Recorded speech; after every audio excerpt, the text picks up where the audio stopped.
Africa is a continent that is rife with contradictions. The image of Africa brings to the minds of some perceptions of abject poverty, disease, and pestilence without bounds. And yet to others, Africa offers a remarkable platform for business because of its limitless resources and its tireless workforce. One such country is Zimbabwe, a nation of 13 million people with a reputation for diligence and broad educational achievement. And one such company that has set its eyes on Zimbabwe's great business potential is the UK-based company Canon Guth, which has interlaced its corporate fingers with the local Zimbabwean company Reapers to create ripples in the groundnut industry. What is most remarkable is the simplicity of their joint venture. Charles P. Guy, a thinker of old, once said, "It is the essence of genius to make use of the simplest ideas." This project is just that.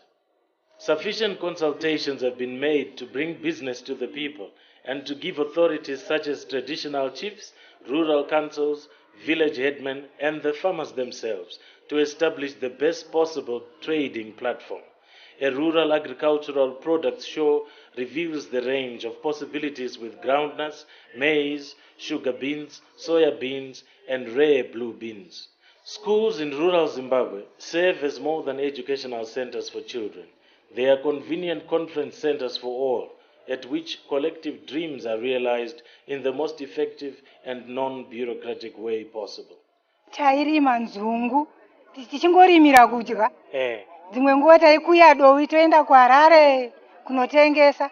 Dzimwe nguva tonochinjisa dovi riya nembatya kuti vana vaite sei vapfeke. Iyo zvichirongwa ichochi tiri kunzwa kufara. Nyanya zvatonyanyoda nyaya yenzungu iyo ikai. Gypsum ndenda kuti nzungu dzite sei dzibereke nekusumuka nekuti kana dzisina akatongona matiri pasi tudoko tisina fertilizer yacho. The local chief Nyamaropa voiced his appreciation of the proceedings on his land. Munharaunda medu muno vanhu vari muno vese vanorima zvevane chido nekurima, asi dambudziko riripo nderekuti havagoni kuwana zvekurimisa zvakakwana zvakaita semafertilizer nembeu dzacho.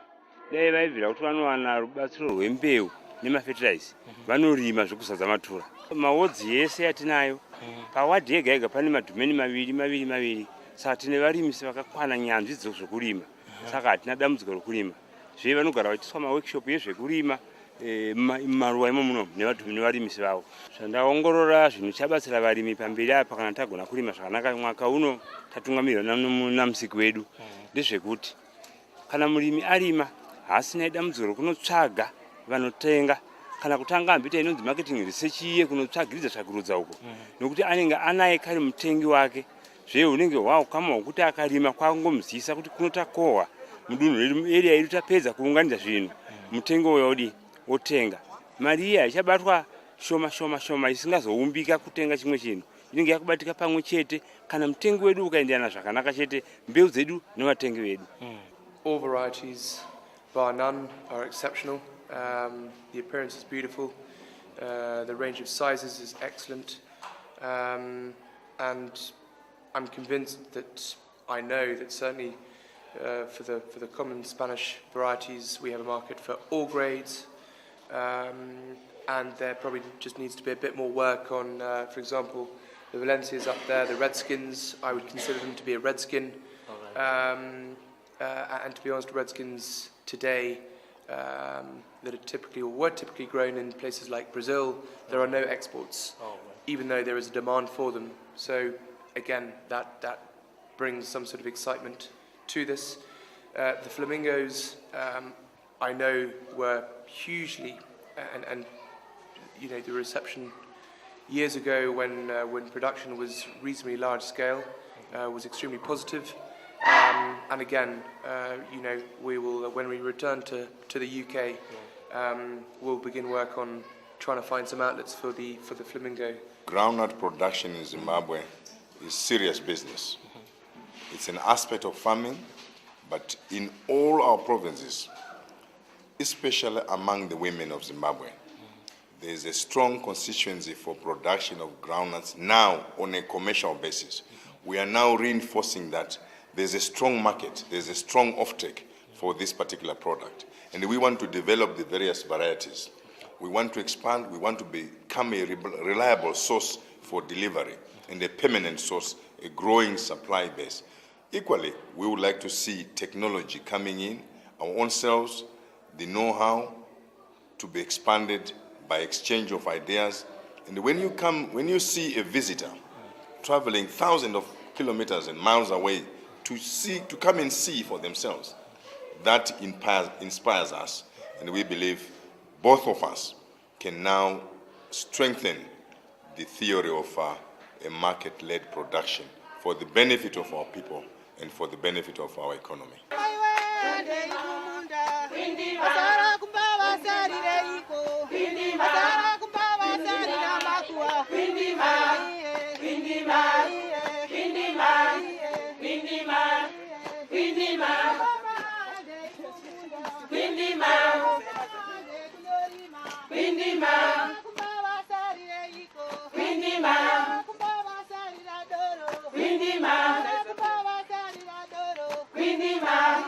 Nyaya yatunza pano inyaya yekurima takanangana nemurimi. Kunyanya ini ndinosarudza nekudisisisa warimi wenzungu. Saka tichiti munzungu muneiko? Mune mari. Ndo slogan imwe takupamhidzira iyoyo. Munzungu muneiko? Mune mari. Ndo kutanga rwendo kutiri kuitawo. Nyaya iri panapa ngeyekuti ndakutenga nzungu nhasi asi isu tinodisa kuti ukama hwedu hutange pambeu. Ndio panotanga ukama hwedu ipapa. Wese munhu anyoresa apa, wese munhu atitengera apa, atitengesera nzungu, chokwadi ngechekuti anoona mbeu gore rineri.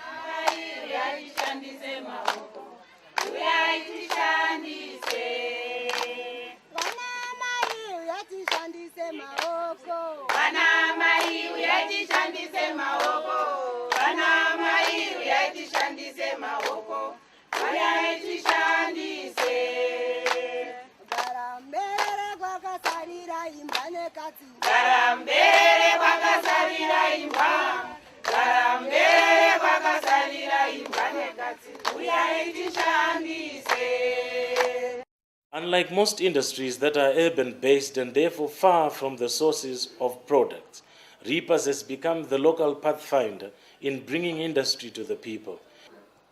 Reapers depots are situated in zones in which the product is cultivated and sold.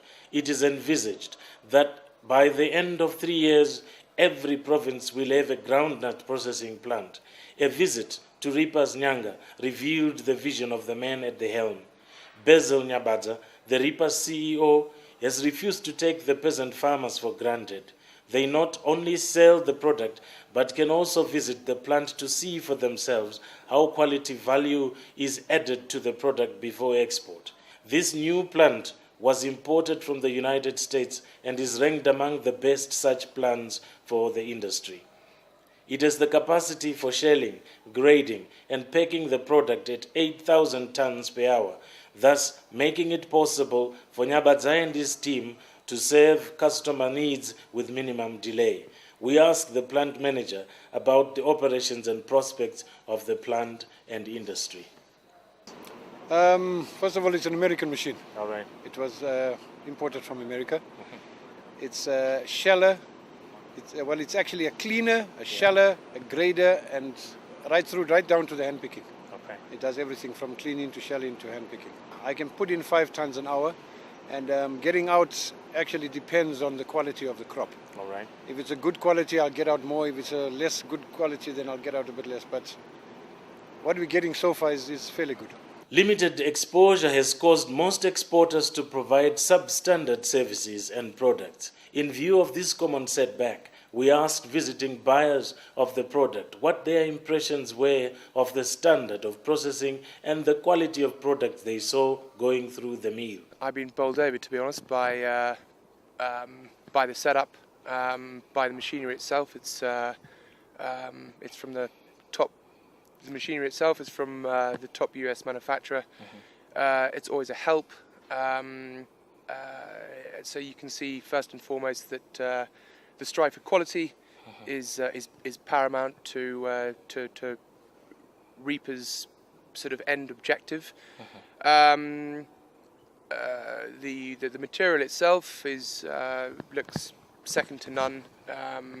We really don't have any objections with the quality. And to be honest, we think that maybe Reapers is actually doing too much in terms of the final product. Okay. We believe that maybe a couple of steps could be taken out. But I never thought I'd ever say that. To be honest, most visits that I make globally, you're always trying to convince the producer to actually include a couple more steps. Okay. Obviously, with a strive to quality. Which is paramount. It's what every customer, every manufacturer is looking for. I think that's in terms of the machinery, in terms of the material. So far, what we've seen, we have no. We've got no reservations, no objection. The plant itself was put over a period of about 24 to 30 months. All right. At the time, that was 98. I was only 15 years old. Oh wow. So you can imagine that the real aspect of this has come through. I'm testament to that. I've gone to a secondary and tertiary education on the back of peanuts.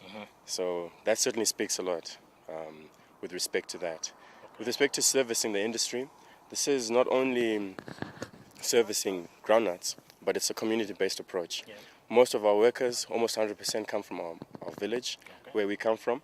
And that's very vital with respect to the communal farmers. All right. And I think that works hand in hand with who we are, and that's part of our message. Our village, our own homestead, is no more than 10 kilometers away. All right. So our employees who we work with, they grew up with my father. Okay. I'm growing up with some of them. And I'm growing up with the farmers, next generation's farmers. So it has a big impact, not only on the lives, the individual lives, of the village people, but also the community. We want to uplift ourselves, and this is an amazing opportunity to utilize the land. Basil Nyabadza's Reapers employs a sizable number of workers who run the plant, sort the groundnuts, and grade the product into required categories. This ensures that there is no mix-up in the quality and sizes of the groundnuts. It is impressive to note that great care has been taken to enhance the safety of workers and management through the provision of protective gear in the form of hard helmets, heavy-duty gloves for machine operators, breath filter masks, and headdress for the predominantly female graders. The headdress serves the double purpose of ensuring safety, but also strict hygienic practice to ensure the product is not contaminated through body contact. We start our relationship with the farmer, where we empower the farmer by accessing products, fertilizer, seed to grow. We in fact are a registered seed house. All right. So seed is very, very important for us because it then brings in yields and also quality and volume. All right. And then ours is also a production, a market-led production. Yeah. It's very important to link up with the market, and then you link up with the farmer. Oh. Then you know precisely from day one what you must try and achieve in terms of quality and yield and the maintenance of quality. Because if you are dealing with sensitive markets, there's need for consistency and there's need for volume, year in, year out. And when you are growing in a rain-fed production, you have now to realize that it's important to have a bigger growing base so that you can meet your minimum quotas with your markets. We have a very strong, loyal constituency. The communal farmer, the small-scale farmer, they are permanently growing groundnuts. We are simply now convincing them that everything you grow, we can take it. We are working with a bank, and you need a bank to understand the cycle of the exercise, where the quality seed is put to the ground, its maintenance by agro-technical officials, agronomists assisting the farmer in his environment, encouraging competition.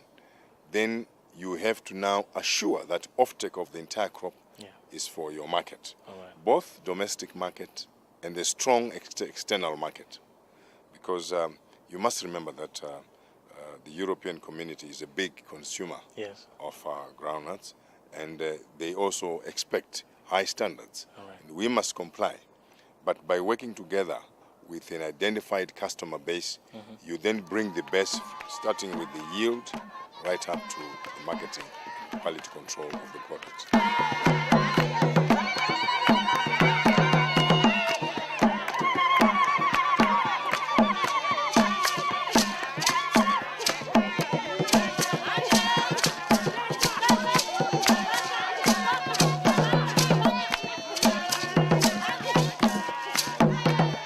Reapers Zimbabwe has won the hearts of the local groundnut farmers because it addressed the key issues that affect farmers in the country. The first is that of scarcity of inputs and delay in deliveries whenever they are available. Reapers has offered farmers a way out of the hitch by availing appropriate inputs such as fertilizers and seed, which are delivered to distribution points within walking distance of farmers in any locality. This ensures timely cultivation of the crop within the short rainy season. The second is the scarcity of grain bags and transportation of the product to the market. Reapers provide durable, marked grain bags and send trucks to collection points.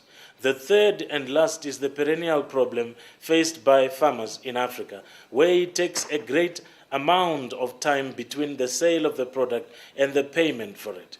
It has been common for farmers to get to the next planting season before they are paid for the past season's crop sales.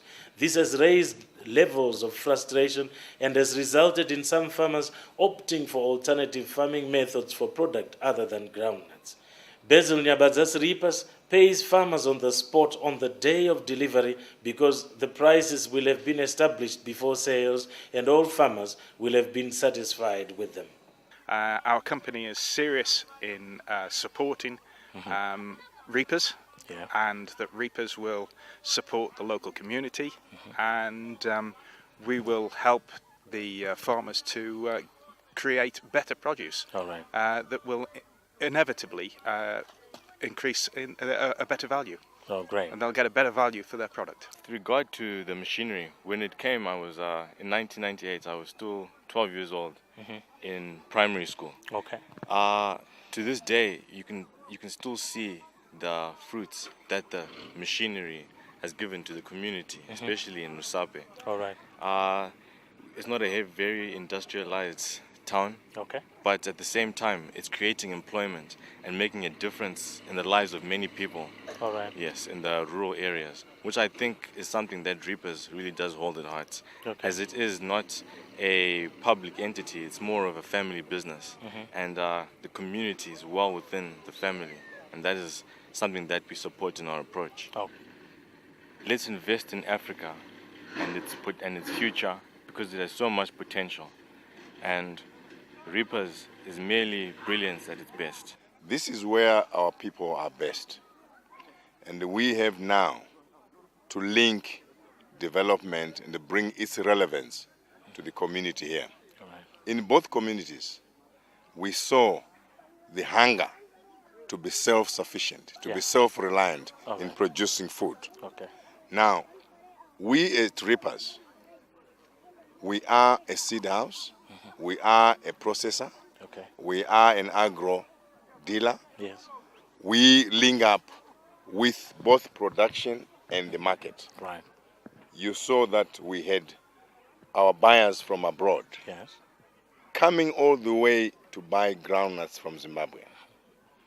One of the major crops we grow, a cash crop, which is trapped in the village for the benefit of the villagers. All right. So we also had today bankers with us. We are going to bring a bank here. We are going to launch a mobile banking system where the farmer will not have to go to town or to any growth point. We are going to use the schools, the primary schools specifically, by appointment, by arrangement, for the bank to be here on specified days and times to transact cash with the villager.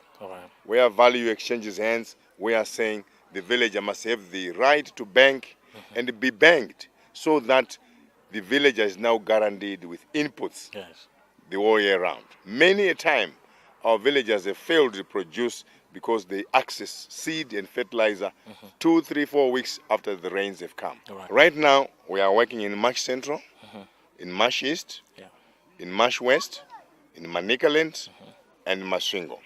As time goes on, we are going to go to Matabeleland, both north and south, and the Midlands.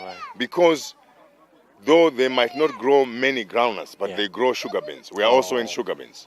So definitely, this is a national project. And we are pleased that a bank with a vision, with foresight, has agreed to partner us to see that the villagers are banked for the benefit of tomorrow and continuity. We respect the land, we respect the policy of land reform, and every national of this country. Let's produce the 24 or so crops we do in Zimbabwe in volume, with continuity, and it starts with having a strong bond with banking institutions. A bank is critical. It's like a bridge. If you want to go across the other side of the river, you go through a bridge. The bank is a bridge. Let's use our banking system. The little resources we have at this hour, if they are combined, then the banks can be able to lend to others. There are few pointers to the mind of a person that are more accurate than the setup of his living environment. Basil Nyabadza's home is not a home. It is an institution enshrouded in spirituality and goodwill.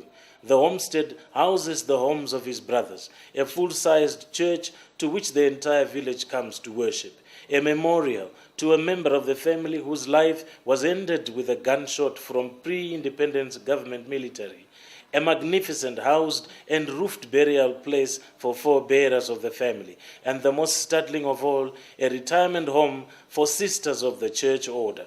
One of the old ladies arrived into the Nyabadza home when she was only 13 years old and went on to look after Basil Nyabadza from infancy. She has seen the youngster blossom into a human institution himself, a living center of hope for villagers, offspring, siblings, believers, nationals, and farmers alike. Such is the spiritual launchpad of the man that one is left short of superlatives. He knows where he has come from, and he really knows where he wants to take his business and life. She is about 96 years old.